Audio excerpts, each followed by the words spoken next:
Welcome to Midday Repartee. This is Ratan Glory.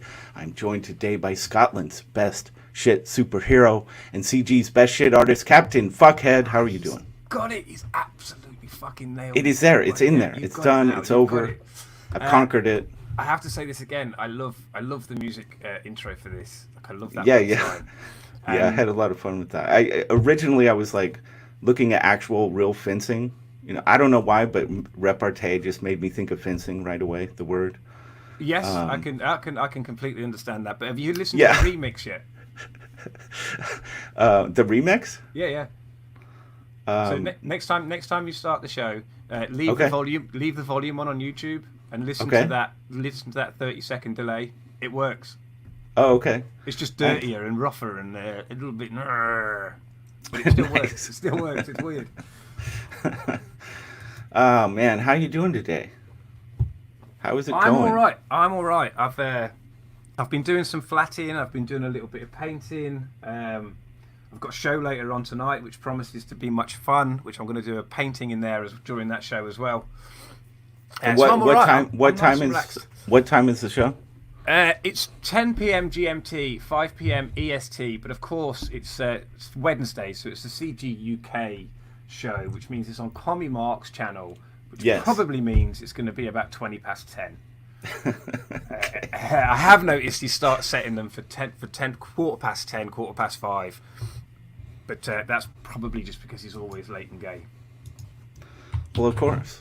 And there's nothing wrong with that. He In wouldn't be fact, Commie it's Mark it's pretty otherwise. much it's pretty much encouraged. So, Especially when you know that it's actually a name over here. yeah. Spelt a little bit differently, but it is indeed a name. It can be used. There are indeed latent gays dotted all the way around the UK. All right. I wasn't aware of that, man. I It's so fascinating whenever I've been on a CG UK show. Uh, dude, I learn a wealth of things about the culture, just the different. Some of it's really just kind of, slight variations, but some of it's like, whoa, where did you even get that? How does that? We And are, it's, we are yeah, an it's really aisle. fascinating. We are an aisle full of morons. I don't, but This is the true. language is actually more fun. Like your slang is actually so much fun. I love it.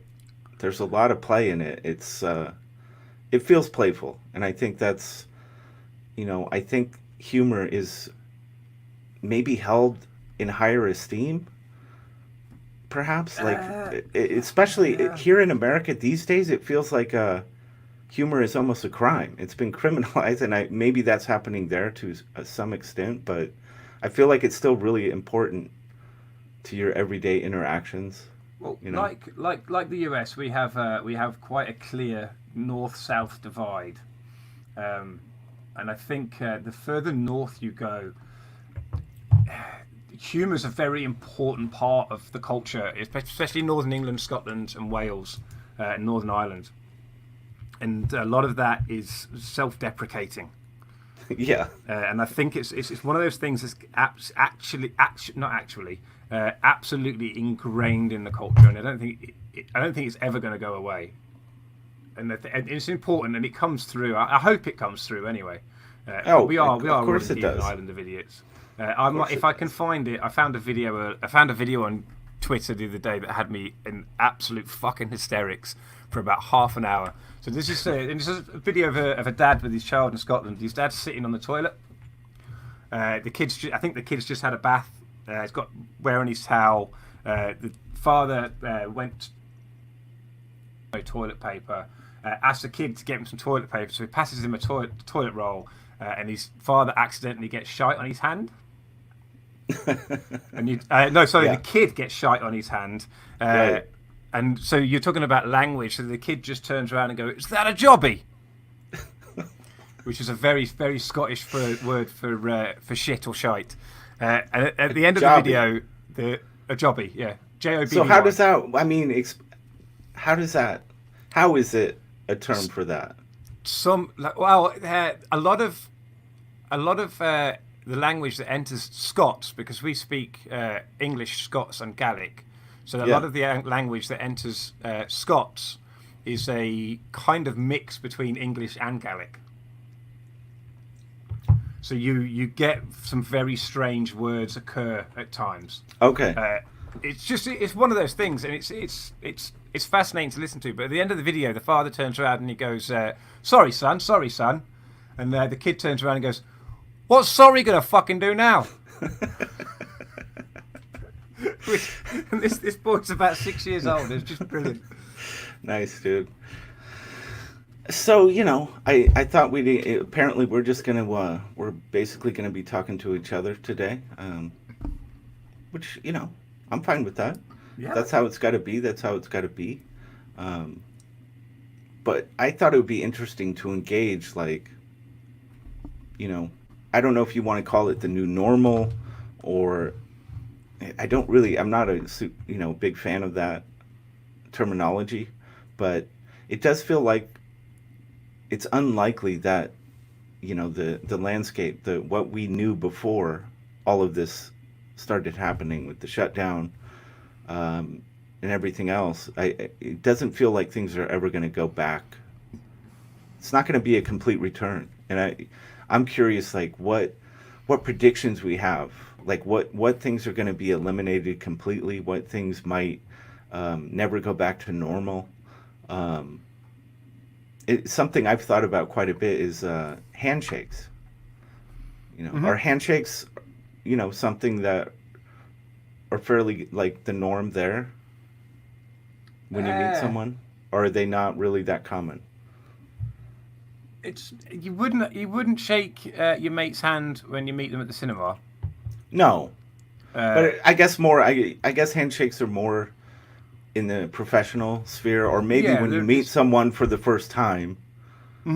That's, of course, if you're meeting a buddy of 10 years, you're not going to shake hands.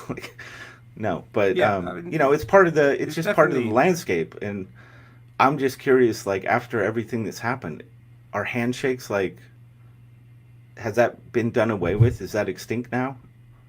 Are people going to recoil in horror if you try to shake their hand? Essentially. I think people have already been doing that for a while. I think that's already been going on for a while, regardless of anything else. You think before the shutdown, like, I never thought twice about it. And I still don't. I think this is all complete and utter nonsense for the most part. I think the biggest telling on that is what happens in sports. I think that's the biggest thing, because that'll trend through into the mainstream quite easily. So professional tennis has already returned to the globe, I believe. Right. But they're behind closed doors. But again, it's easy. It's much easier for tennis players because they don't have to tackle each other. Like you can social distancing isn't that difficult in a game of tennis. Yeah. Right. But there's a divide between you, right from the outset. But they are to say hello to each other because obviously they used to shake hands before the match. Yes. Jolly good on, good show, sport. All that kind of crap. They touch tips now. They present their rackets above the net and touch the tips of the rackets together. There you go. So it's like in this kind of. To me, there's value in a handshake. You can learn a lot about a person. Yes. From their handshake, Yep. If you get some soggy, limp hand in yours, and the person, they're not making eye contact, and it's like there is so much information conveyed in a handshake, and of course people can be trained to fake that, but not really. I mean, you are who you are, and it's conveyed. Something like a handshake is valuable. I think that's why it's valuable. So, I hate to, I don't know. I think this shit is, I could serve to kind of limit, if the less we interact with each other face to face and in a physical way, it's going to be a lot harder to understand a person or to know what they're all about. I think it strips us of that. But it's also a cultural thing, really. When you look at a sort of handshake, so it's not a thing in the East. Correct. Asians don't shake hands. Well, they do if they come to the West, but they like to bow. But even then, you can tell a lot from I used to know a Chinese man who used to work for my father a long, long time ago, and he used to bow all the time. It was me as a kid. He used to bow to me to say hello to me. But he did used to teach me a lot about Asian culture, and that's probably one of the reasons why I'm into Asian films and all that sort of stuff. And he's a fascinating character, but he would never bow his head. He always looked at you when he was bowing. Okay. And I love that. Yeah. Like he's every time he used to do that. First time I met him, he did it. I was like, I don't know what you're doing. This is very strange. But as I got to know him and got to know the culture, it becomes very clear very quickly that as the bowing is a sign of respect, but looking at you in the eye when you're doing it is this is a sign of respect. But don't fuck with me, prick. Exactly. Yeah. So that I was kind of guessing that's what that conveyed. Yeah. You know, and that's sure it's different than a handshake, but it's still, you know, and maybe that's just going to be adopted by the entire world. You know, maybe bowing is the new handshake for everybody. Oh God, I know. I hope not. I don't know. I mean, if you've got to, it seems like there has to be some kind of accepted way of doing things when you first meet or in a professional setting. If handshakes are out, there's got to be something. You know what it's going to be? What? You're going to have to take the knee. Take the knee. Oh God! Don't they force us to do that enough already?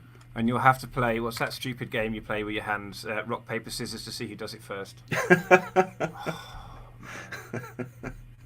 Yeah. So I don't. You know, I'm curious to see. I think handshakes might be done, and that's unfortunate. It's so bullshit, man. I like the elbow touching thing though. Yeah, I think I quite like that. But the weird thing about that though is social distancing. So let's touch elbows because that makes us closer. Right. Like, I don't understand like how that works. Yeah. I mean my upper arm is what 40 centimeters, just over a foot. Yeah. That's not like two of them. That's less than a meter. That's not 2 meters apart. Nope. That's more dangerous than actually giving a fist bump. Yeah. Oh yeah, absolutely. Weird. And that's it. That man? whole stupid French kissing thing, that can go out the window. I hate that. We'll get rid of that. That can go out the window for handshakes too. Another thing, I feel like the 2-hour films, I think are going to take a major hit. I think the format of a 2-hour film is going to become kind of obscure in the coming years, because if theaters go, if you don't have the big box office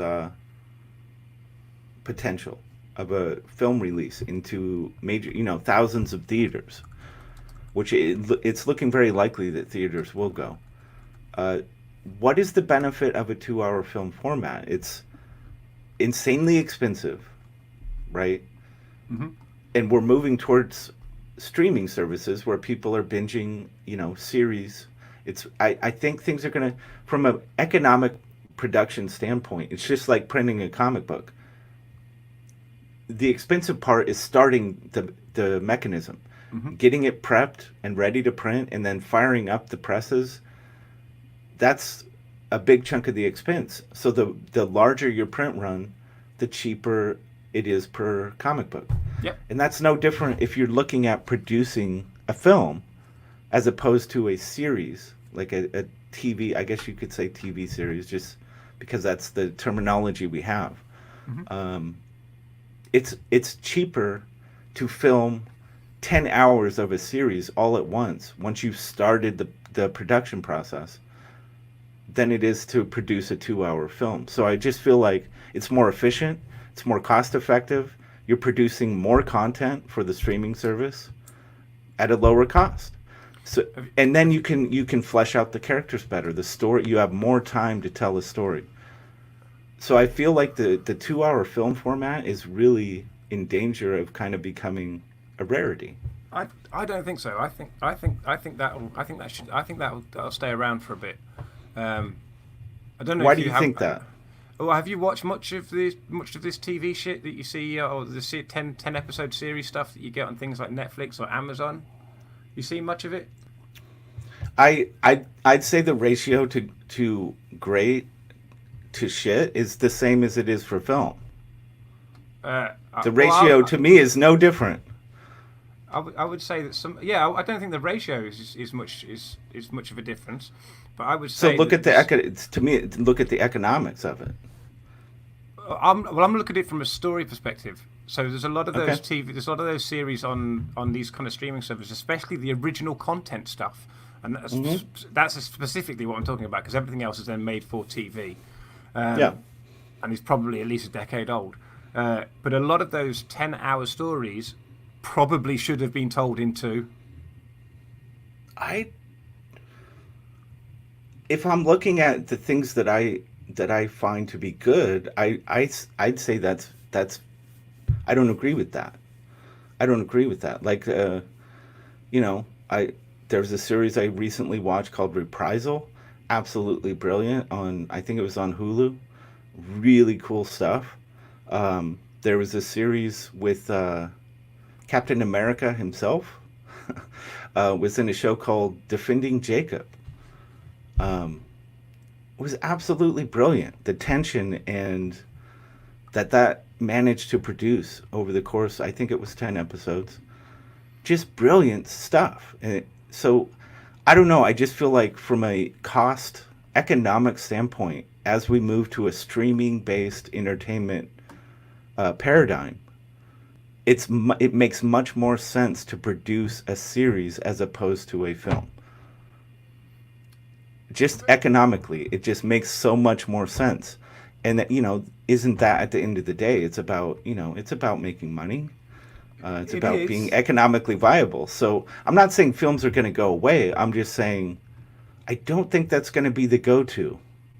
No, I don't think it's true. I've said to you before, I think cinemas are done.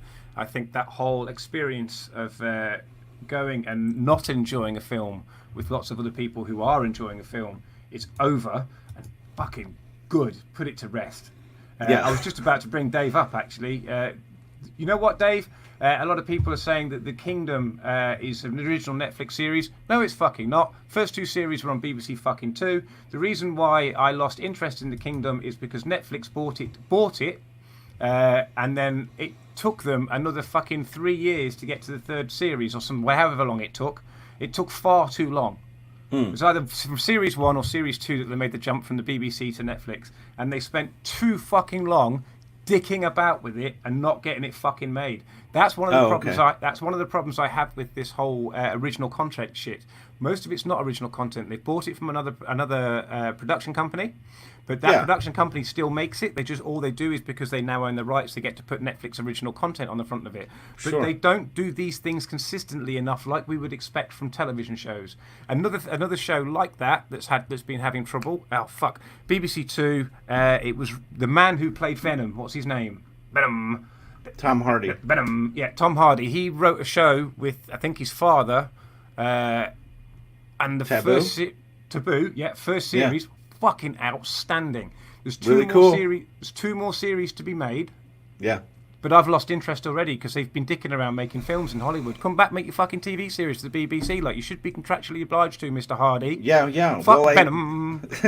See, that's what I'm saying. Like, if you remove of course, he's gonna go do Venom because they're gonna pay him like whatever, tens of millions of dollars to go make Venom.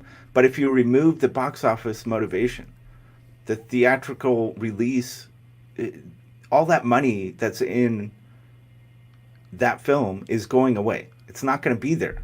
It's just creating a film will be just as the same as creating a series, because it's not going to theaters. There's no difference in terms of how much you can make on it. So to me, why wouldn't you choose a series? It's more reliable work for the actors and everyone involved. It's more cost effective to make it all at once. You get more hours of content for your streaming service. I think films are going to be the rarity moving forward.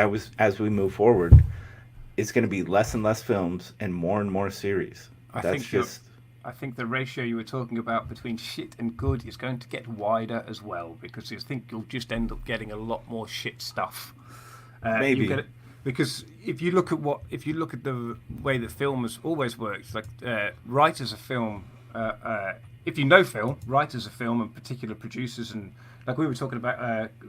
That Dave brought up Korean zombie series. We were talking about Korean films earlier. One of my all-time favourite directors is Park Chan-wook. And I will go looking out for his content because I know what to expect from it. So you get that in film. I don't see that so much in television, and that saddens me slightly. Like you mean like creators that you want to follow? Yeah.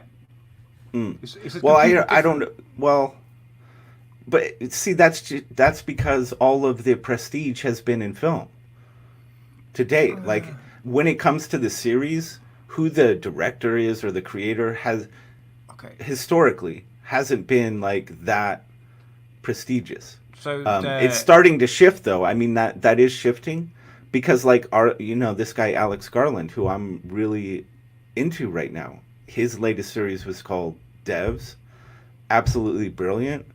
And it's like that's his baby, that's his thing. It's becoming more like they're going to give a director, because usually on these series it's like a different director every episode or some shit, right? Yeah. I think that again the prestige is going to shift to where the audience is, and the audience is going to be on streaming. So you're going to have directors that are going to direct every episode and be in complete control of his series. And that's going to up the quality. The vision's going to be more intact. I think that's going to happen more and more. And it's all about where the prestige is. And I think that's going to shift. I can't see that because if you look at what's happening in comics, I was just going to bring up the Sci-Fi Channel there as well. And whatever that fucking thing that landed on the Sci-Fi Channel that lasted for 3 episodes and then got canned almost immediately from the Sci-Fi Channel. Imagine having your comic book adapted into a television series, put on the Sci-Fi Channel. And are you talking about the Vagrant Queen or whatever? Yeah, and then the Sci-Fi Channel can you? I mean, that's garbage. Embarrassing. Yeah, dude, the standard isn't that high on the Sci-Fi Channel, man. But I think the if you look at what's happening with comics, they don't want the creators to be the stars anymore, and that's the same with the writers and the editors and the producers and all that sort of stuff. It's they don't want the individuals to be the stars. They want the shows to be the stars because that way they don't have to pay the individuals what they're worth. Right. That's if the individuals in comics are actually worth it in the first place, which some would say probably not at the moment. But if you look at who's controlling comic books, particularly mainstream comic books, and then you obviously follow the money and you realise that the same people who are controlling the comic, same people that now control the films, also control pretty much all of the fucking streaming services. Like, I don't think there's much hope because they're always trying to design a camel by committee. Yeah, for sure. Yeah, I do think, And the best, I did want to give out one shout because you did say that some series are quite good. I did watch a series recently that had me in hysterics all the way through. It was only 10 half-an-hour episodes, and I thought it was fucking brilliant. And it's the best thing I've seen, best comedy I've seen come out of the US for a very, very long time. Simply because it poked fun at fucking everybody. Like, there was no political bias one way or the other for me. It was just, you're all fucking pricks, you're all getting it. And that was Space Force.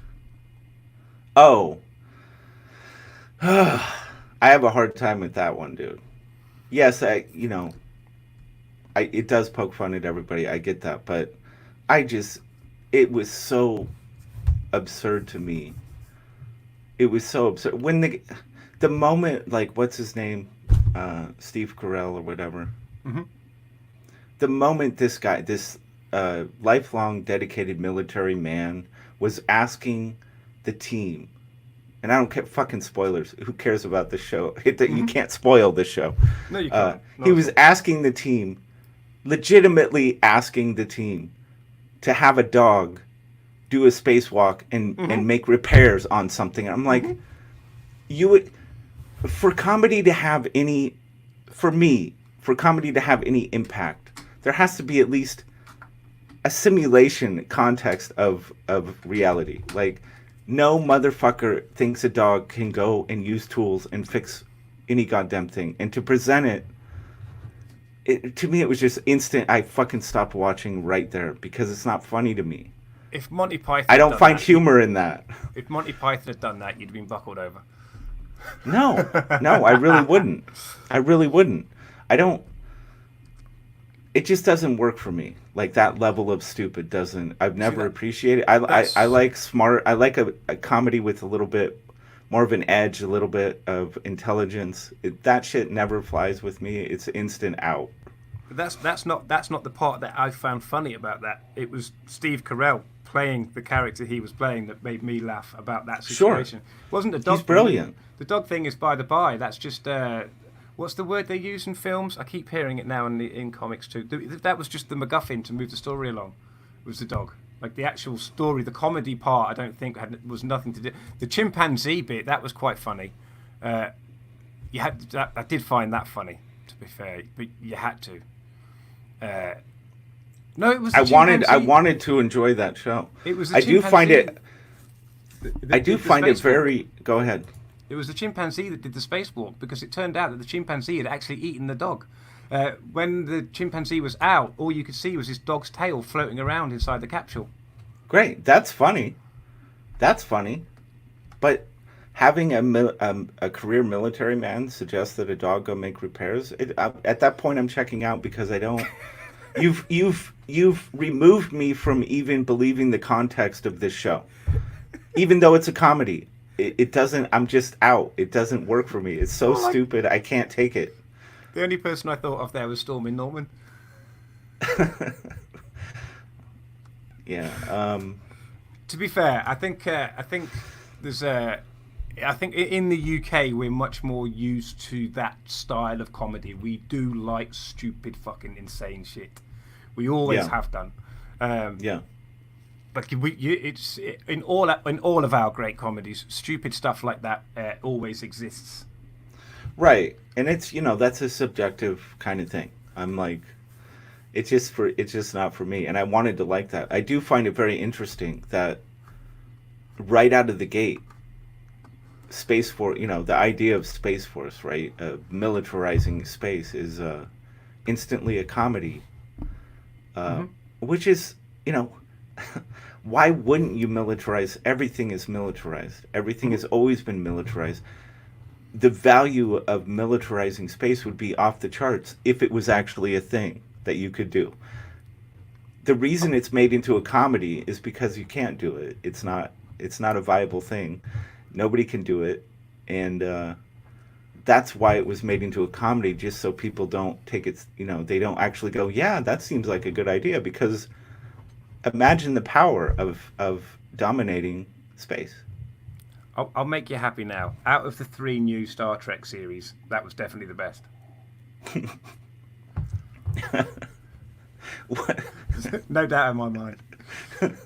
That's one of the reasons why I wanted to look at it. Why I wanted to. I knew it was a comedy, but that's one of the reasons why I want to watch it. Because I wanted to watch it because I was just thinking this is going to be like in my brain, it was a Star Trek prequel. Oh yeah, right. Yeah. So I don't know. We started with 2-hour film format. I do think it's waning. I think it's going to be kind of laid to waste by where we're headed. So that's just another thing. It's just another thing. Like, it's fun trying to think about, now that we're in this new environment, how are things going to change? I think on the film thing, just to stick with that for a second, I think one of the reasons why I hope you're wrong. I really do hope you're wrong. I still see a future for film, but it will definitely be via streaming because, like cinemas are going, ladies and gentlemen, if there's anything out there that you want to fucking physically own, I suggest you buy it now because you're not going to soon enough. Digital media, actual physical digital media that we can actually put our hands on. Or like in the UK, some people like to hang CDs from their central mirrors in the car. I can't remember what it's fucking called now. The little dangly hang down mirror in the middle of the rear view mirror, yeah. Yeah, that motherfucker. Some people like to hang CDs from that thing. You're not going to be able to get CDs or DVDs or Blu-rays or any of that shit soon. So buy it all up now. I agree. You have favorite films? and shit. You better get that now because they're going to start altering. They're going to start censoring, Yep. changing. If you have something that you adore that you don't, you want to have it the way you know it. Yeah, now is the time. You better get a hold of it because it will be altered, and it's just this is how we treat art. I mean, if this is a culture should respect its art and that the historical value of the art. It doesn't matter if you find it, if it's legitimately offensive, so be it. It's historical. It has historic value. Don't fuck with the art. Let the art be what it is. I can't believe that anyone's okay with this behavior. But it's going to happen regardless of whether we want it or not. So get your physical media, get those films and all that shit that you love because they will start erasing, for sure. And on that, because I think Dave will know. Dave, is Sharknado actually on DVD? Can I own it on DVD? Is that a possible thing? He must know. I would guess, man, that guy has got a serious movie collection. Or a serious problem. Well, yeah, it depends how you look at it, I suppose. Yeah. Yeah, I don't know. Go buy your film. I mean, music. That's the thing. Music. I think it's already showing the way. Like we're already there with music. Most people buy streaming services for music or buy digital downloads. They don't buy the CDs so much anymore. Some do. I think it's important, especially if you like C6 Steve. I think it's important to buy his CDs because once you convert them digitally, you can make instruments out of them, and that would tickle his sense of humor. He would like that.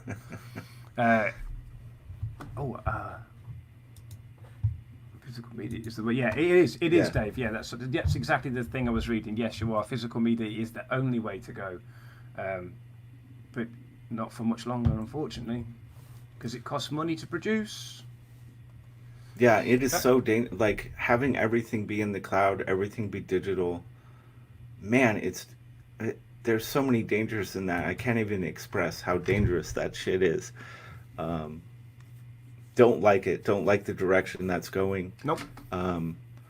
Especially if you look at and this, it doesn't matter about the topic. This is interesting because I've made a video about this several months ago, but when you have something like cancel culture that exists, right?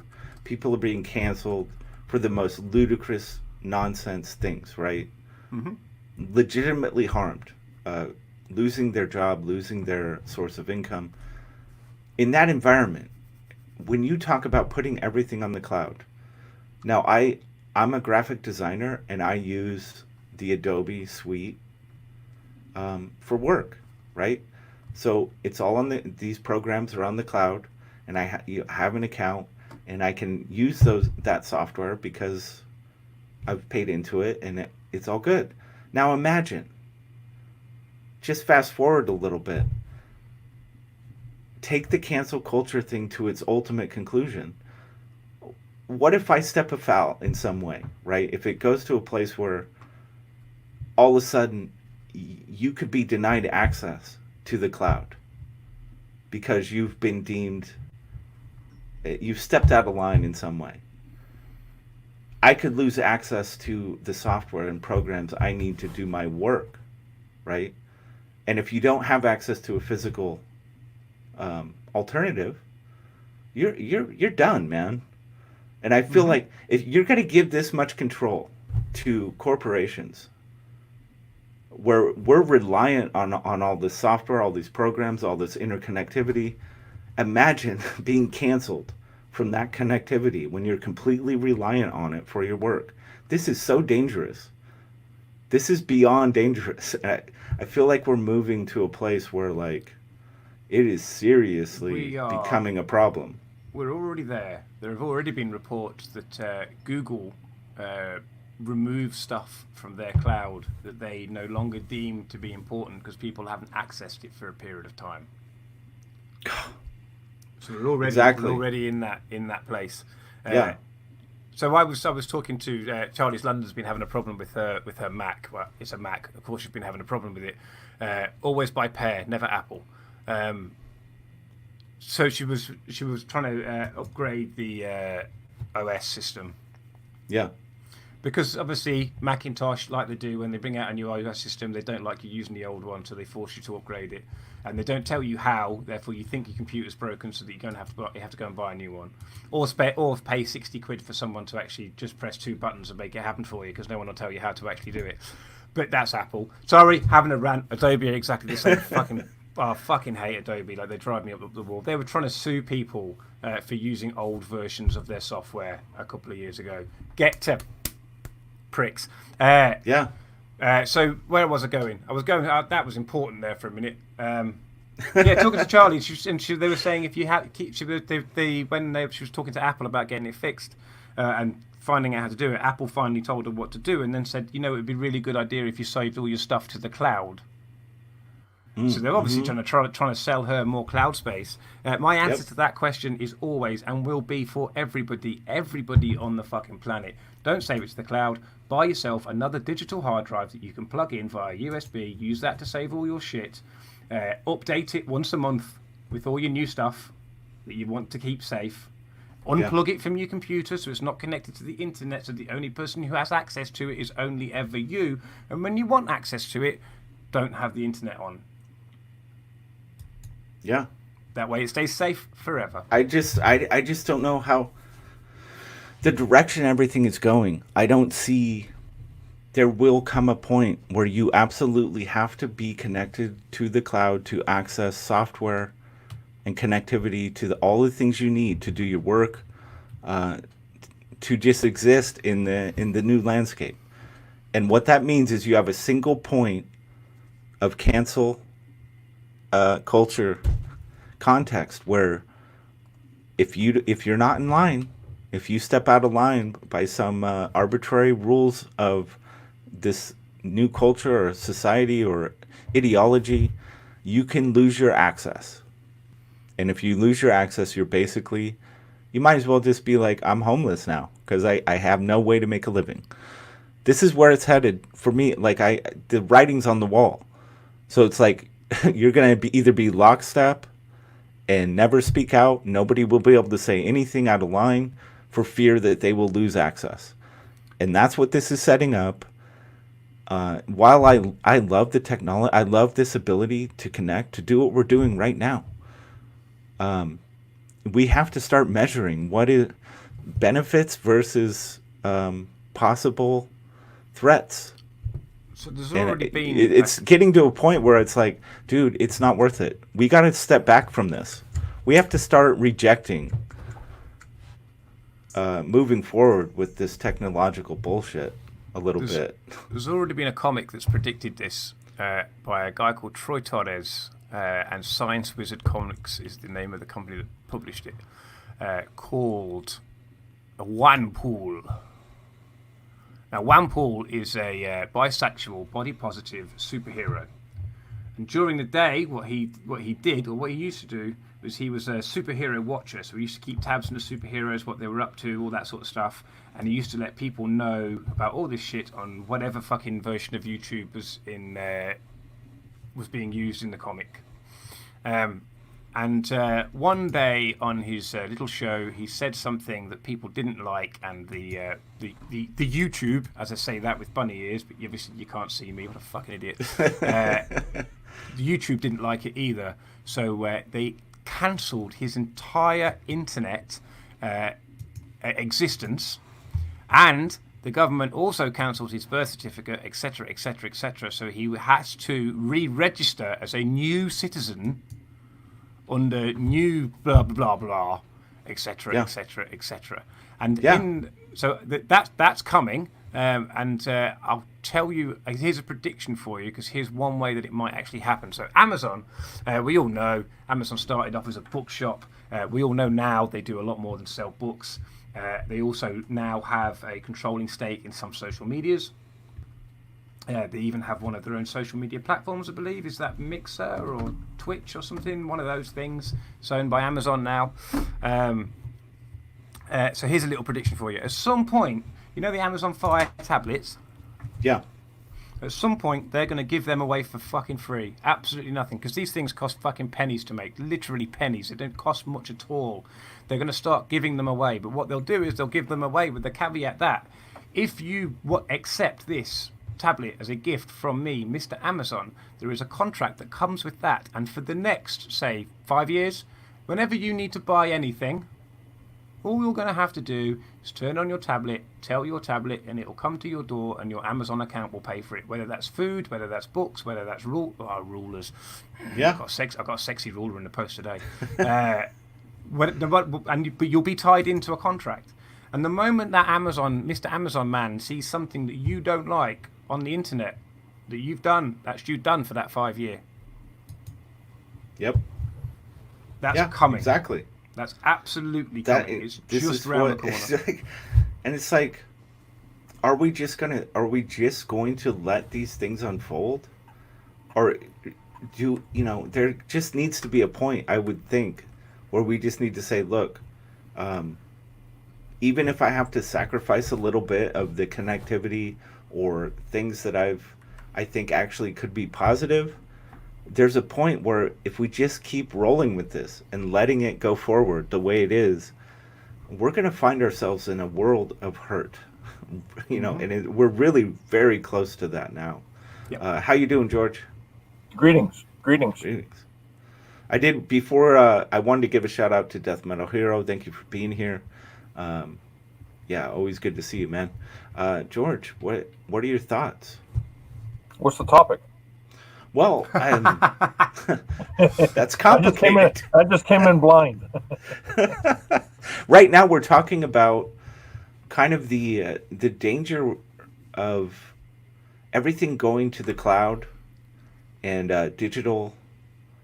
When you have a climate of cancel culture, and if you rely on access to all these software, connectivity, things for your work, and it's all cloud-based in the environment of a cancel culture world.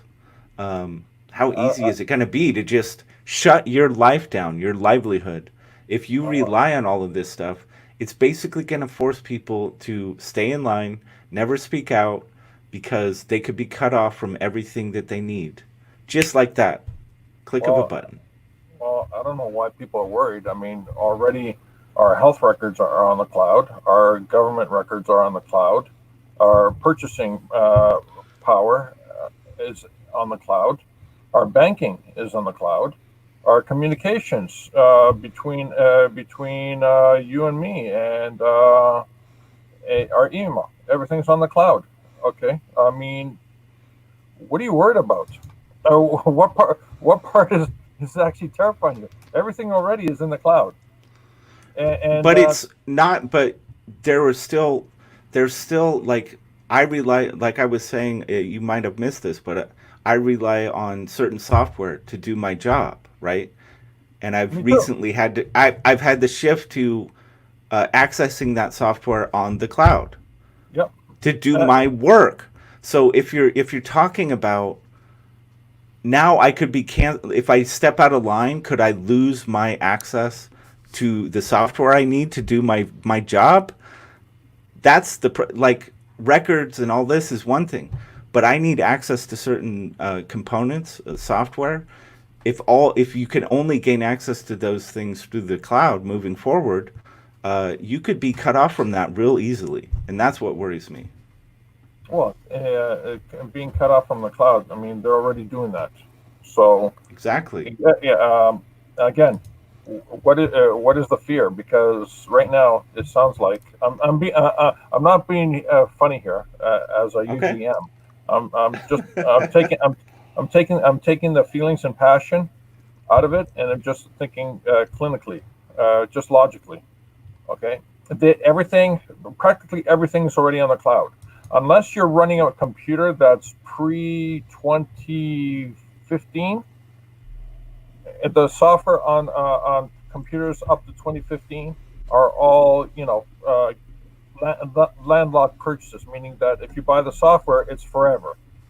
Yes. until you upgrade, and then they will say, well, they'll try to convince you to go into subscription model, right? So Yes. maybe it's a yearly or monthly, whatever, and then the thing calls home every time you launch the program. Yep. Okay, so yeah, they already created the system that people fear, uh, and the question is not really, oh my God, they have all this control. Yeah, they already have this control. But it's not centralized. It's decentralized, meaning that the bank does not have influence over the software that you do your work. The Yeah. software that you do your work doesn't have influence over your medical records and so forth. Right. Okay, so that hasn't happened, and technically speaking, I don't think it ever going to happen, because the moment somebody out there says, "Oh, I'm going to merge your social media and your medical records," people are going to call bullshit on it. And Are they? Yeah, I'm starting to wonder. I'm starting to wonder. Well, On here's the thing. not just other people's, but I'm talking to myself here too. At what point do we really call bullshit? Because it doesn't seem like, no, but hold on a second, with everything that's gone on and nobody calling bullshit on a lot of the stuff that's happened recently, I'm starting to wonder if have we lost our ability to actually call bullshit? No. Here's the thing. It's Mark Zuckerberg said, "Oh, we're going to tie your health information to your social information. We're going to tie your bank to your social information." But the thing is, you have to volunteer to be signed into that. No, you have to volunteer to be signed into it. If he says, I'm going to force it on you, all you have to do is say, "Okay, great, I just cancel my what do you call account with Facebook." You see where but that's you have to volunteer. But Facebook might not be a requirement for your existence. What happens when that stuff starts happening with things that you actually rely on to survive or to make money? Then it starts becoming more of a problem, correct? I can jump in here for this one, actually. Sorry, welcome to the show, SK. Sorry about that. I wasn't ignoring you. That's okay. Good morning. Good morning. Everything you're saying already is being done in China. I don't know if you know, but they have something called a social standing in China, and it doesn't use Facebook. It doesn't use the equivalent. So if you're spotted going into, say, hold on. They use WeChat. George, let him finish. No, I just want to clarify. They use WeChat. Oh no! Forget social media for example. So China has very, very good facial recognition. So if you're spotted going into a liquor store, for example, more than once a week, so that you're deemed, unsociable or traits that are not happy to, China, you lose social points. So everybody is ranked on a social scale already. You go into a liquor store 5 times a week, oh man, you're losing points. Those points then affect you being able to get a loan, you being able to get a certain, let's say you want to study to become a doctor. Oh man, no, you've gone to the liquor store too many times in your lifetime. We're going to affect your ability to go into a liquor store. So So this is real dystopian thing, which doesn't rely on Zuckerberg, doesn't rely on anything. It relies on the state monitoring you. And it sounds very scary. That's an episode. Are you familiar with the Black Mirror series? Yeah, I am. That was an exact episode, basically. Mm-hmm. Charlie Brooker. Just shout out. Yeah. Yeah, but hold on. What Easy K said, I want to add. Forget you have a social media. What it's called link in China. It's your phone. That's even if they have your facial recognition and you walk into the liquor store to buy something more than it's deemed appropriate, that information gets transferred because they're forcing you to walk always with your cell phone. Yeah, that's the link. That's the link. And this kind of stuff. It's not Facebook. It's the actual device that you communicate with. Yeah. this is going to create a black market where there's going to be like, okay, well then I'm going to have people that go to the liquor store for me, who are down to they don't care about their status in that regard, because they build a business on, well, now we're going to buy people alcohol for them so they don't have to go to the liquor store, right? That's all it's going to do. People will find a way around it. You know what I'm saying? Of course, it creates a whole different dynamic. People are going to have to present the fake version of themselves, where they have the highest social point standing, so they can have access to everything, and then they're going to have this other identity where they're using other resources to actually get what they want and be who they are. And that sounds so unhealthy. It sounds so terrible. Terrible. Well, what do you think about the people, the protesters in China, and also in China as well, who actually have this very thin screen that goes over their face as they leave the house, and it projects a completely different face. Does that work? So facial recognition won't work, right? Is that the objective? Yeah. Yeah. Right. I don't know if that works. Do you have any thoughts on that? Who, me? Oh, thank God for that. And now, how do I say your name? Is it SK? Is that correct? Oh, it's Stephen actually. SK are my initials, so it's yeah, I did figure that out. So would you prefer being called Stephen or SK? Stephen's fine. Okay. I wasn't sure. I meant to ask you before the show started, but That's okay. ran out of time. Oh man, you guys are talking heavy stuff in the morning. We got heavy. It wasn't necessarily going to be this heavy, but it got, it went there. It happened. So you went from sci-fi chicks and why does gravity always defy their boobs to this stuff? Yeah, exactly. Like a typical live stream. But I do want to, this is about the point in the stream.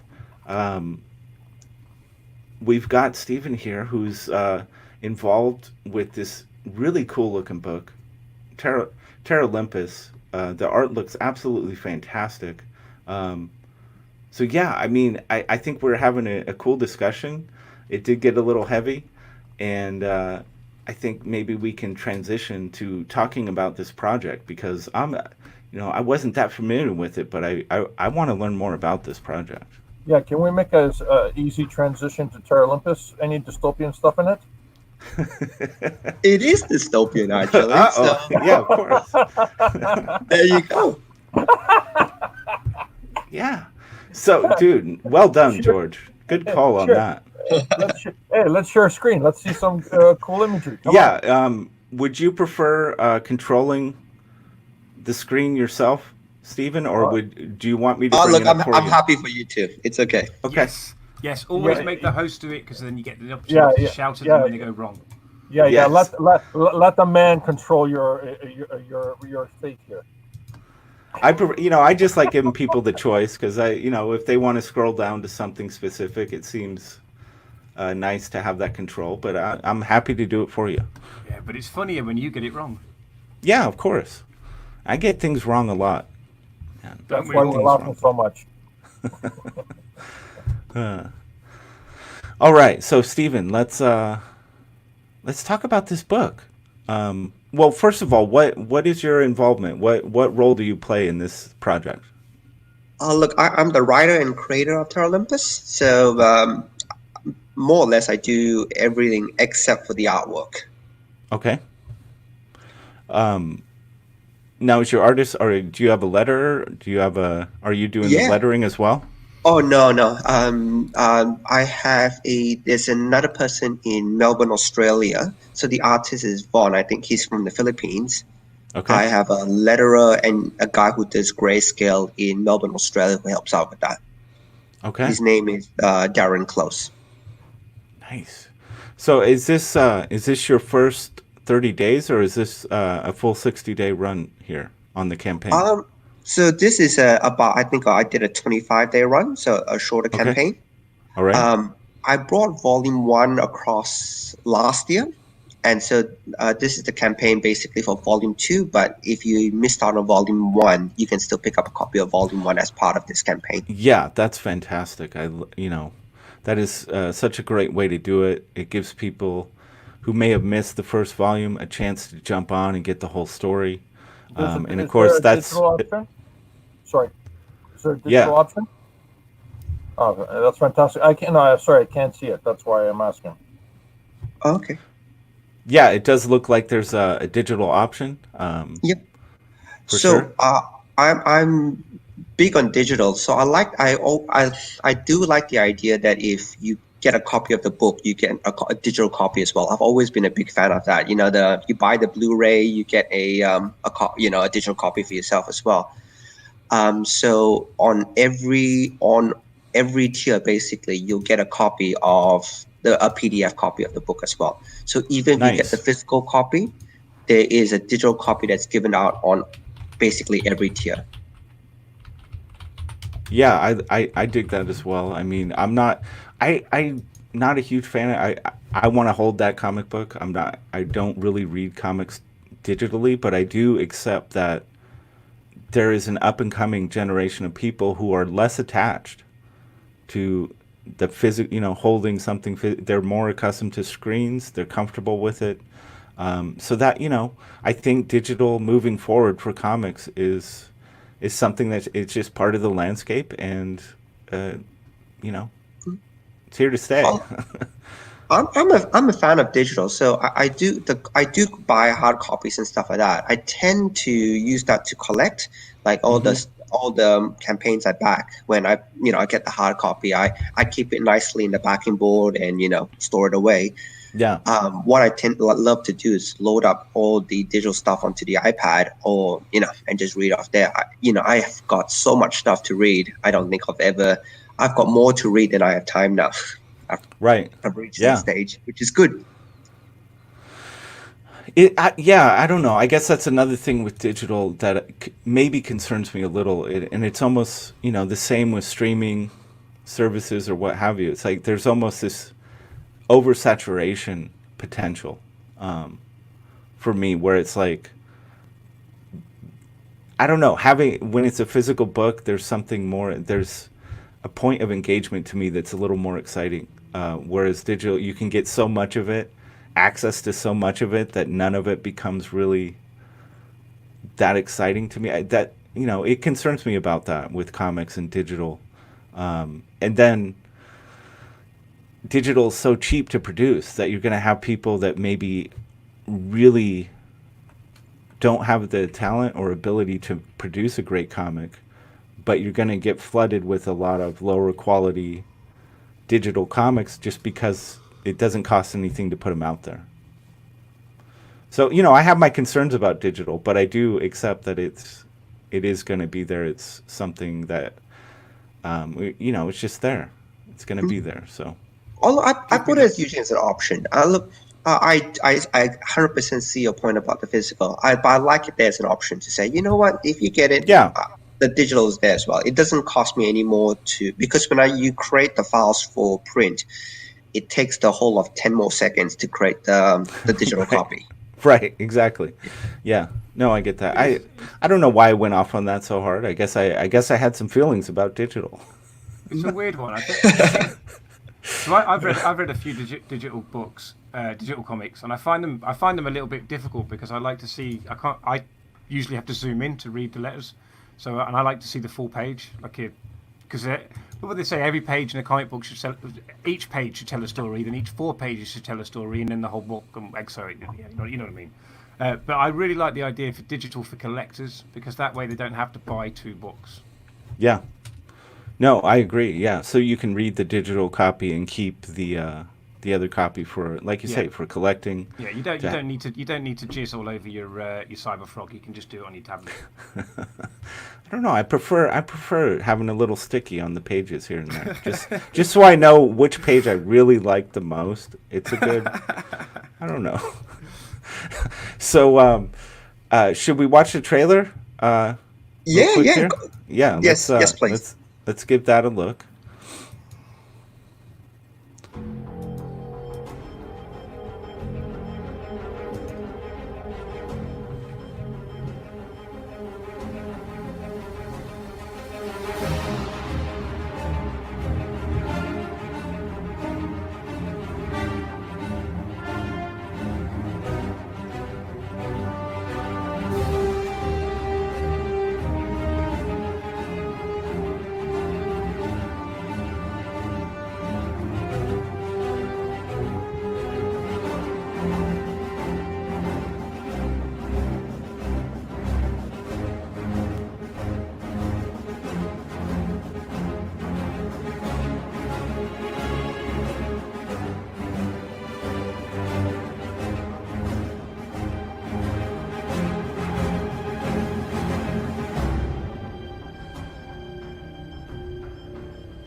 All right, dude. Very cool. You know what I love about that? That's the What'd you first love trailer. about that? That's the first trailer I've watched where it's not the creator talking to me; it's the actual character. Oh, good point. Yeah, that's interesting. Yeah, you're right. That isn't something that's done very often. Yeah, that's Um, good. I like that. yeah, Oh, thank you. yeah, very cool. Um, so yeah, let's. I was really taken with a lot of the art that I'm seeing here. It's this is good stuff. And what's the name of the artist again? His name is Von Randall. Um, Okay. so with the art, and I'll probably get your opinion on that. If you look at the background, you can see that space in the background. Yes. Um, look, I had a decision to make when all the artwork came in, and the decision basically was: do I color it or do I grayscale it? And Yeah. look, I'm still 50-50 on it, but I think I made the right judgment call. Look, with the amount of detail that it's in the artwork, I was thinking grayscale actually lets you see the detail a lot more than if you colored it in. When you color it, you tend to lose a little bit of the detail, but if you Yeah. grayscale it, you actually highlight the detail in the artwork. It's like an inked page. It's So, beautiful. I absolutely love it. I'm a big fan of grayscale black and white comics. Um, when that's a conscious choice and not just something that you're having to settle on, when it's something that you're like you've made a choice based on the art and the story you're telling, I think black and white can be more powerful in some ways. So yeah, I think you made a good call. I love it's really beautiful stuff. just I'll give you a bit of background of the story as well. So, basically, the Earth is gone, humanity now lives aboard this giant space station called Terralympus. It takes the viewpoint of Mia, so that's the girl who gets caught in the blast. But I like the viewpoint that she's not the captain of the ship. She's not a soldier or whatever. She's just an engineer. She actually fixes things. And how the story develops is as she's working on a system on Terralympus, she discovers something that's not quite right. And the more she pulls on that thread, the more that gets unraveled. And the more she discovers, hey, look, not all is as it seems on the space station. Something's wrong. And I've got a little bit of background in IT, so in data analytics. And one of the more interesting part about data analytics is when you dig into the data to find out and this is where the social credit system is actually very interesting. It's all data and it's all Hmm. interpretations of data and what you do with that. So, and then when she finds out that the data in the system is being manipulated, she starts wondering, oh my God, who's using Yeah. what's it being manipulated for? And it leads her to different things. For example, she finds out some of the data is actually, without too much spoilers, some of the data is being used, being transmitted out in the satellite. That's where she goes to try to investigate, and she finds out, and then the satellite, self-destructs. So yeah, so actually, it's a really interesting topic to talk about social credit because, in the end of the day, it's all big data and interpretation of big data. Yeah, exactly. And we all are know the dangers of taking information and data out of context, and it's very easy to misinterpret anything when it's not put in the proper context. So, yeah, that's it. This is quite a cool. So, everybody. Is it just? There's just the one ship. Is this where all of humanity is embodied in this one giant Okay, so ship? Is that what's happening, or are there other pockets of humanity still out there? I can spoil a little bit because Well, Volume I Two don't want you actually. to if it's a Yeah, spoiler. No, I don't want yeah. you to do that. Okay. Look, from Volume 1 and Volume 2, as far as you know, there's only the one ship. Okay. There's only the one space station. So there's a So, possibility that there could be something yep. else out there. Okay. The Cool. the other thing which I wrote in terms of the book, which I like, is there's a whole concept of closed loop systems. in terms of if you're in a space station, everything is closed looped. That there's, every system has to go in a giant circle. Otherwise, you think about oxygen, you have to keep recycling that and you have to keep working through it. Otherwise, you will lose it.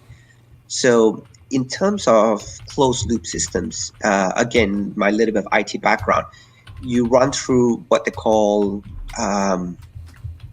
the concepts of events, incidents, and breaches. So like an event could be you typing your password in wrong once.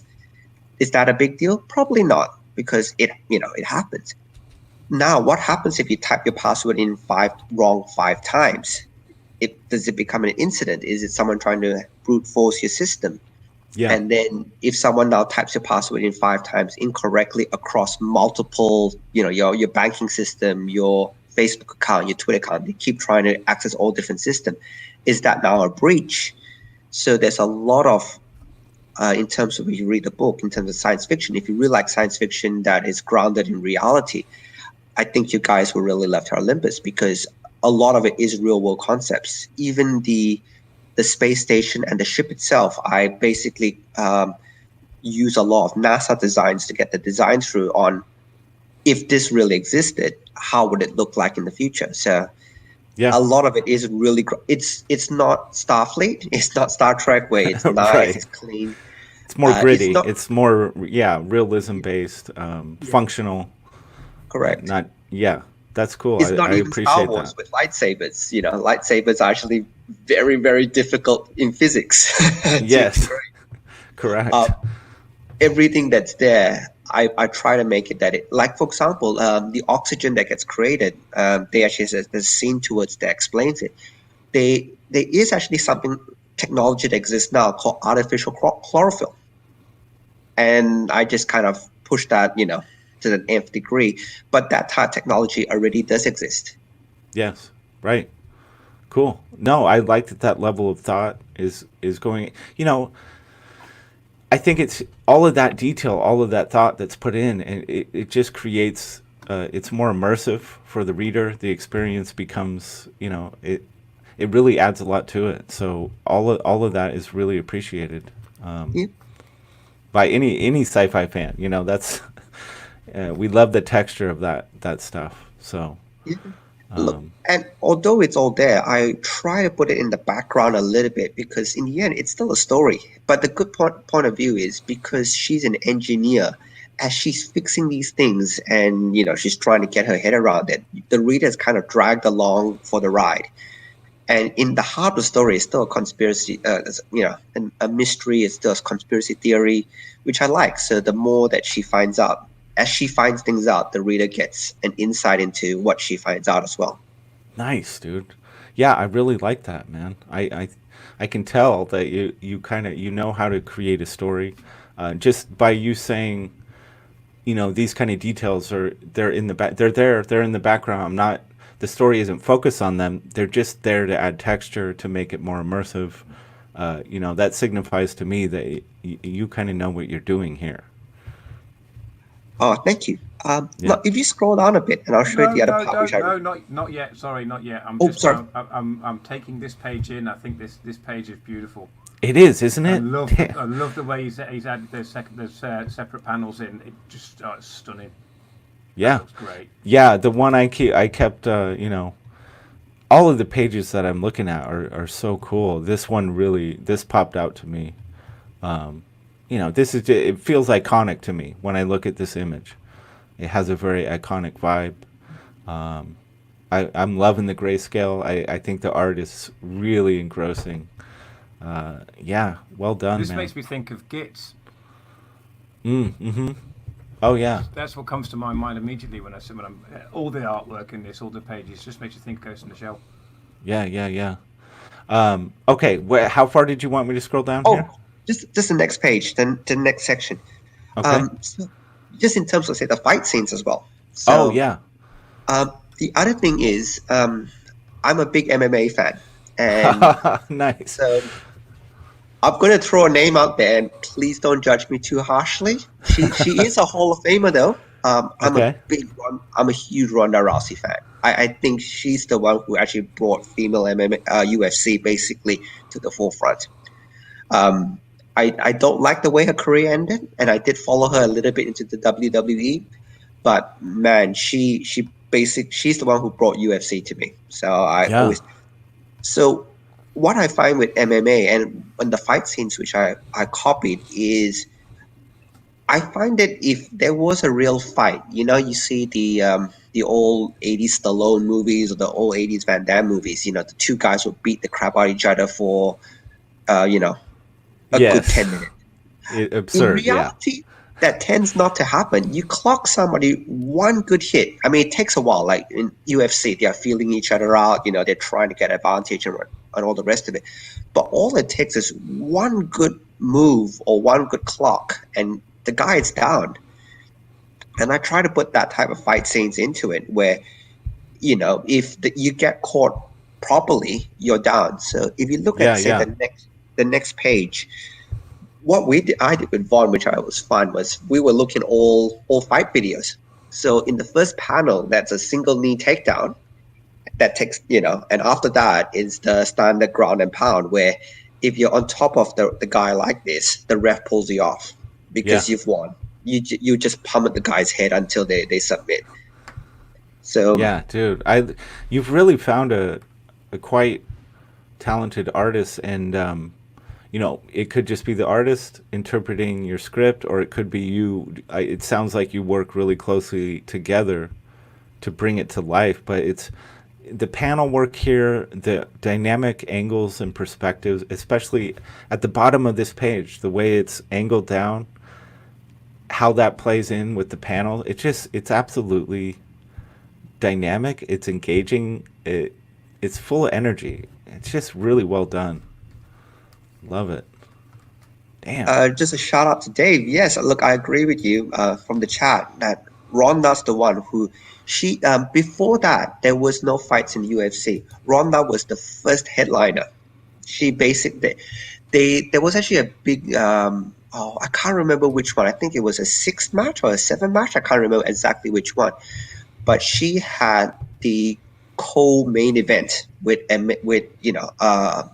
title fight, and at the time it was unheard of, a female fighting event being the co-main event.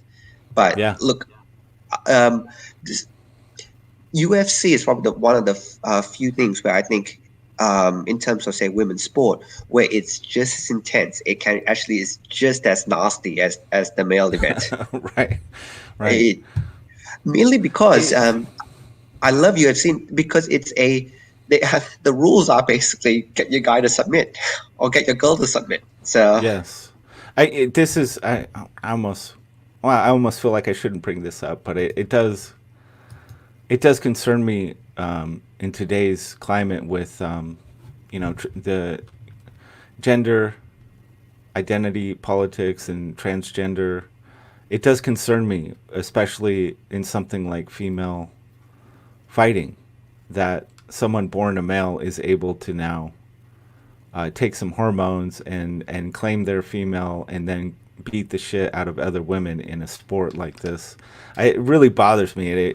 To me, it makes it like, I don't know. I almost question like just allowing that to go on. To me, is so dangerous and so unfair.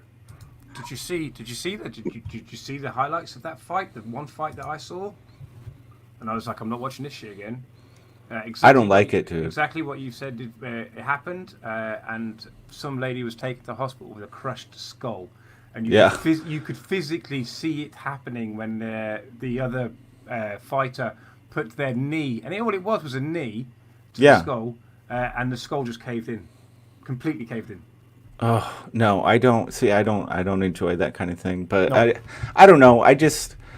They really need to rein that in and figure it out, because it's women should be pissed off. Honestly, they should be mad about it, because it's just not right. Actually, they really are actually. So if you there's a lot of articles, especially when there is scholarships or like let's take the athletics where there's scholarships involved. You have a chance to better yourself. Get an education, all the rest of it, because you had a blessing. You can run fast, you can jump high, or whatever. That's a blessing that was given to you, and based off that, you have a chance to, attend a good university, attend a good college, work your way up, and you find some. And I 100% agree with you. It's and this is getting a bit political here, but the whole point would be what you do for yourself.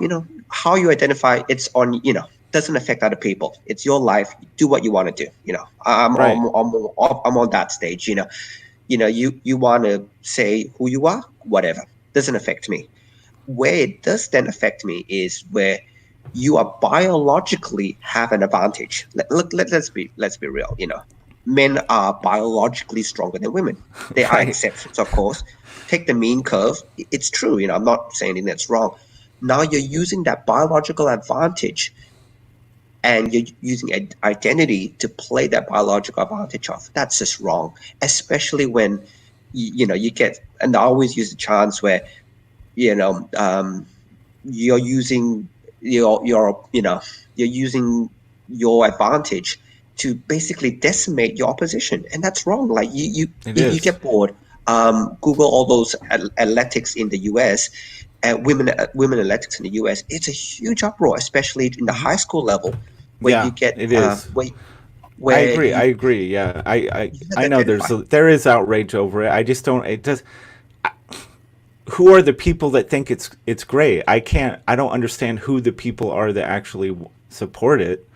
I'd be hard pressed if you walked up to 100 people in the street and asked them about this in this context, framed the way it is. I don't think you'd find a single one that would say, "Yeah, I'm all for that." I don't. So I just don't get how does stuff like this keep getting pushed forward? And I'm really sorry that we're pushing your book, and then I totally took it here. I apologize for that. Touch on that quickly. Oh, that's okay. You'll start to see how this all plays out next summer in the Tokyo 2020 Olympics. Oh, the Olympics are going to be hilarious. That's like a comedy show now. There's one sport at the moment where this is quite rife, not just in collegial sports, but actually in professional sports happening now, and world titles at stake, etc., etc. And that is cycling. So just keep an eye out on what happens particularly in the velodrome when it comes to cycling. The Olympics, man, what a trip that they're. It's all over the States at the moment where that stuff's going on. I'm looking forward to the titles in the news going, man wins gold in women's soccer. Or man wins gold in women's wrestling. Yeah, I'm looking forward to it. I'm looking forward to it because it's absolutely hilarious. I've seen a lot of these transgender men play in women's sports.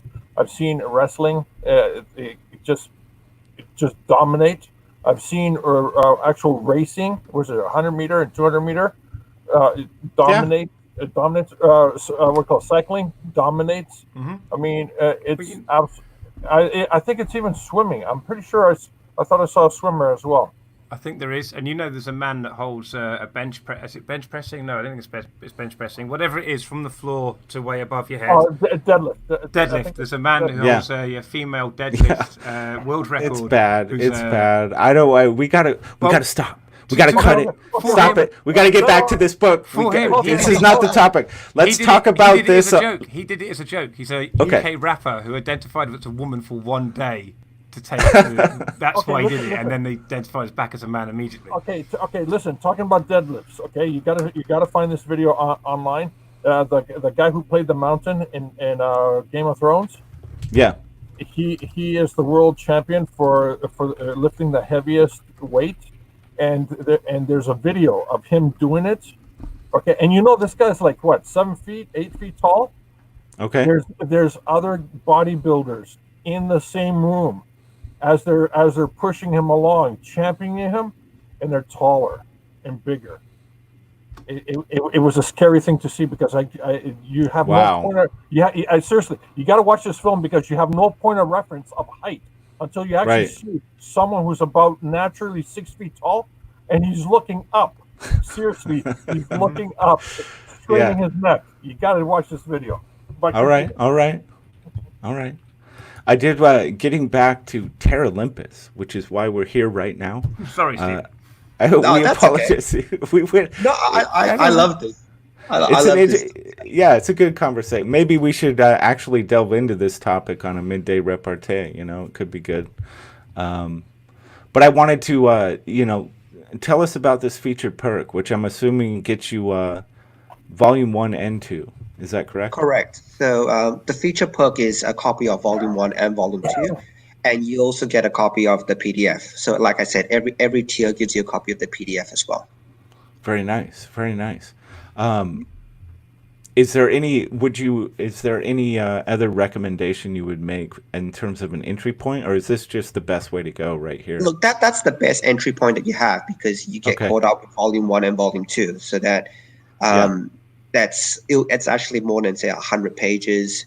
I'm a bit of a paper snob as well, so it's I think they call it square bound. In Australia, they say it's perfect bound. So it's a book with a spine, doesn't use staples. Nice. The paper is 150 GSM. So as a point of reference, standard copy paper is 80 GSM. So it's twice as thick as standard paper, and it's glossy. That's beautiful. I think I got a book recently, I think, that maybe used Tales from the Classroom or something. It's absolutely gorgeous. Yep. It's better print than the normal trade paperbacks you get from the big two or Marvel and DC or Image or anything like that. It's better paper, and I like paper. If you down the rabbit hole talking about paper and GSM, that's an hour gone there. The other rewards are there's actually a few main rewards. There's a variant cover, and there are A5 prints. A5 is about slightly bigger than a postcard. There's a pack of 3 prints, and the rewards are kind of combination of Volume 1, Volume 2, the A5 prints, and whatever all the combinations from there. So for example, you see there's a book and the prints, the variant cover and the prints. You get to choose which one really suits you. I try to make sure that all the combinations are covered. Are there, if people choose something, one of the tiers, are they able to add things on when they go to checkout? There isn't anything to add on, because I think I've done my best to cover every combination. Okay. So I'm really, if I miss the combination, let me know, and I'm happy to put a reward in for for what somebody might want. But I've done my best to include every combination that's out there. Very cool. All the artwork was done digitally, so I didn't have any really cool art pieces to give away. So what I did was I asked the artist Vaughn to put together, I think about 7. It's A4 size, so slightly bigger than comic book size, original artwork. So if you scroll all the way down, you'll be able to see all the artwork in all its glory. So they're just different characters. So if you like original artwork, it's a really good, like that's Batgirl, for example. Nice. I think there's only 2 left. There's only Batman and Venom left. All the rest have been pledged. I saw that. I was seeing that these were. What's that? May I suggest something?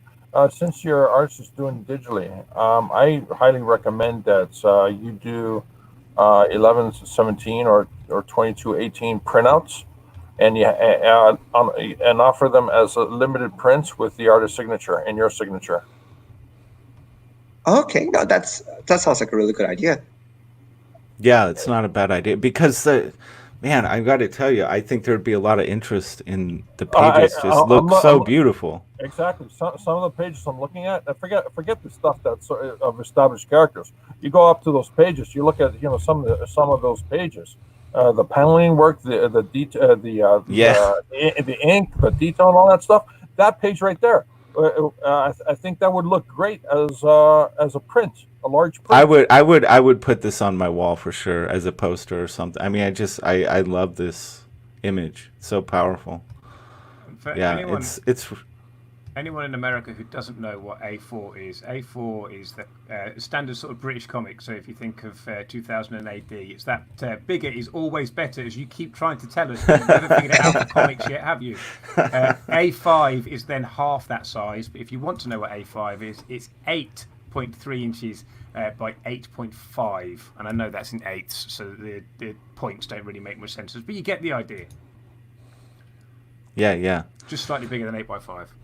Well, I gotta say, Stephen, this is it's a beautiful book. I only came in contact with it very recently, and I saw your Twitter post, and I was like, man, this is great stuff. I'd love to have you on. I'm really glad that you decided to come on the show.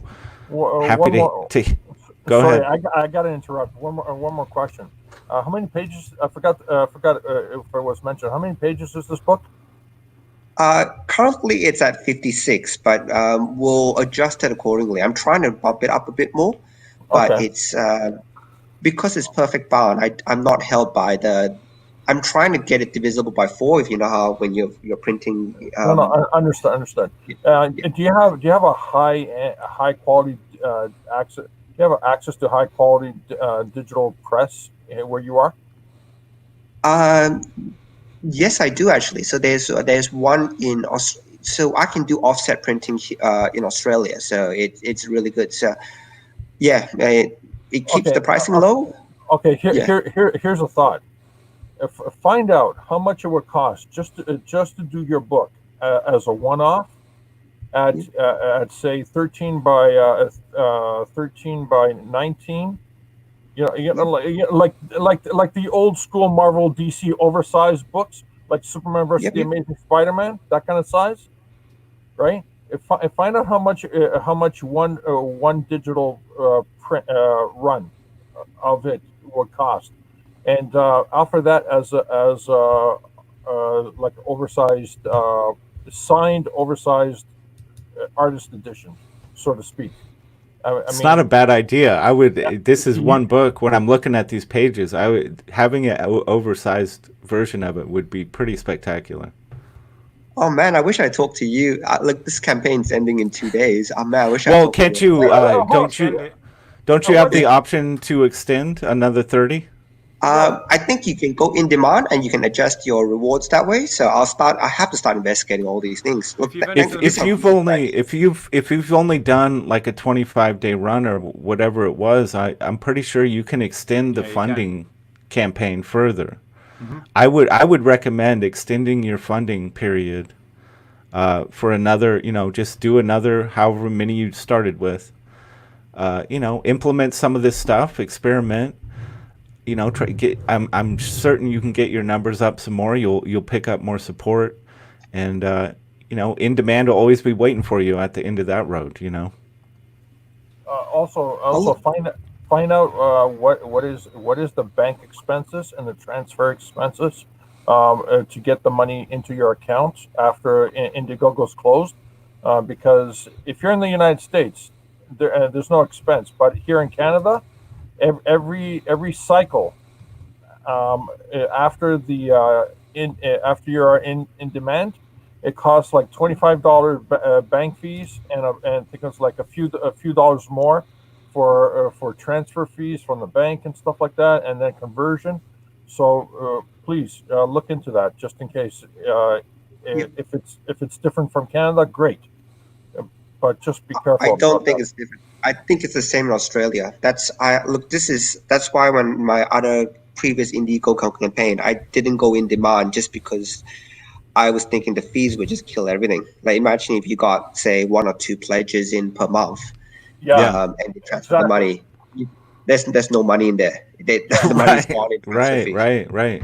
Well, That's the other strategy could be is that you could duplicate. You could actually stop your campaign and put a note. When it comes to a completion, of course, and put a note. They can people can go to your direct store, and you can have your direct store with PayPal buttons duplicating your Indiegogo campaign. Okay, that's pretty. Yeah, that's not a bad idea either. George is a wealth of. He's got a lot of experience. He's been doing this a long time. That's what I've done. With my store. And Yeah. it's not that I want to advertise, but if you go to georgepetergatzis.com and you click on the Joe King button, I duplicated the entire campaign that I had on Indiegogo with a direct purchase in PayPal, and the only expense is the PayPal transaction. No Indiegogo expense included after that. Right. Yeah. That's smart. A lot of good Yeah. ideas for sure. If you can drop your comment in, drop the link in the private chat or the live comment, and I'll definitely check it out. That's fantastic. I would love to see how your website looks. Yeah, connect with George on Twitter, and you Okay, know, good point. What is your Twitter handle? I mean, I'm not asking for me personally, but let's get that information into the chat. yeah, I believe it's the same as his display name there, SK. That's you'll be able to find him on Twitter there. Let me just I'll drop a link to it in the chat right now. I found you on Twitter. I've sent you a quick message. We can dig more there. Look, and thank you so much. You've given really good advice. Oh, Yeah. damn it! Your clicking kung fu is much faster than me. So there, I just dropped SK's Twitter link in the chat as well for people. Yeah, this is a great project. I'm running out of time for the day. I've got a business, work meeting I have to get to. But man, what an exciting project! You've obviously a lot of passion, a lot of thought has been put into the world building and the story. The art's fantastic. You've got a great team here. Yeah, keep this thing going, man. I'd love to see you extend the campaign, build some more momentum. The word's going to get out there on this. This is good stuff. Oh, look, thank you so much. Yeah. Look, and you mentioned you have to go to your meeting. Look, thank you so much for having me on. I really appreciate it. I'm probably going to go back to sleep soon. But look, yeah, I know. What is it, like 5 a.m. there or something? 5:30. 5:45. Yeah. You got up very early to be on here. I appreciate that. It was great having you. Always love platforming creators and seeing this level of quality and passion in a project. It's absolutely stellar. Captain Fuckhead, I know. Why don't you promote your the show, the CG UK show that's happening later today, real quick? First thing I've got to say is, Stephen, if it's 5:45, it's probably time for a beer, not sleep. So tonight on Commie Mark's channel, the E is a 3 if you struggle finding him on the YouTube. We are celebrating one of our own this evening. There is some very exciting news coming out of the Little CG UK camp, and you are not going to want to miss it, because a lot of people out there who are aware of some fan art, of which we can link that to Friday's show, Rotten. I'll let you steal that link from me in a second. So if you're aware of a sort of CG fan art, you're probably aware of this person. Come and watch to find out. It's going to be a lot of fun. There's probably going to be some drinking involved. There's definitely going to be a few games involved. It's what we do when we do the thing. And then tomorrow night, so that's 10 p.m. GMT. That's 5 p.m. EST. And that's Stephen, just a little over an hour from now. That's better. That's the way to say it. Yes, there you go. It's probably about an hour and a half away. 90 minutes. Okay. There we go. And then the same time tomorrow night, come and join me on my channel as I speak to Mr. Michael Bancroft. Very nice. Oh, he's beautiful. He's from Melbourne. He's the Lucent guy. Yes. Yeah, Lucent man. Another really stunning project. Yeah. I'm hoping to have him on here as well sometime. He recently extended his campaign, so I want to get him on here to talk Lucent. That project is gorgeous. Yep. George, go ahead. I followed you on Twitter right now, and I got your page up on my other screen. So after we're done here, let's chat for about 5 minutes. Yeah, sure.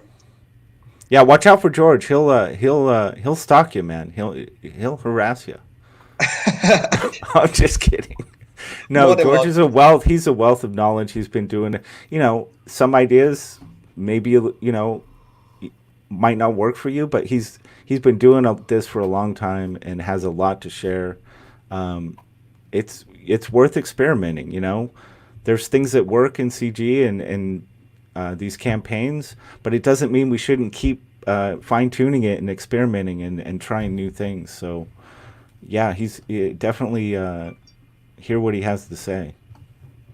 Oh, definitely. Look, Oh. thanks in advance for your help. I'm probably I'll shoot you on Twitter, just a quick DM, but I'll probably get some sleep soon because I still have to get up to take my girl to school soon. Yeah. Okay. All right. Amateur. Gosh. So George, as always, people can check you out on georgepetergatsis.com. Yes, georgeperrygatz.com. Everything's there. Click on the big pictures. We'll take you to the second book. Email sign up where you get big discounts, huge discounts. I can't express how big it is. Actually, you know what? I might as well premiere it here. I might as well show it off here. Let me get one picture here, and which will blow everybody away. This is the first time it's going to be viewed, and Okay. you know what? I might as well do it on your channel. All right? Yeah, let's see it, man. Okay, I'm bringing up the image. Give me a sec. I actually have to go to Twitter to find it. I can't believe it. I don't even have it on my hard drive. The anticipation is probably going to kill me, man. This could be anything. This is this is the Blue Caesar we're talking about here. I'm still waiting. You know, this picture he has every time I see him on Yeah. YouTube. I'm still waiting for this drawing to blink at me one day. That's when you know you've absolutely been converted. Yeah. Yeah. All right. Here we go. Okay, I got it. It's low res, but Okay.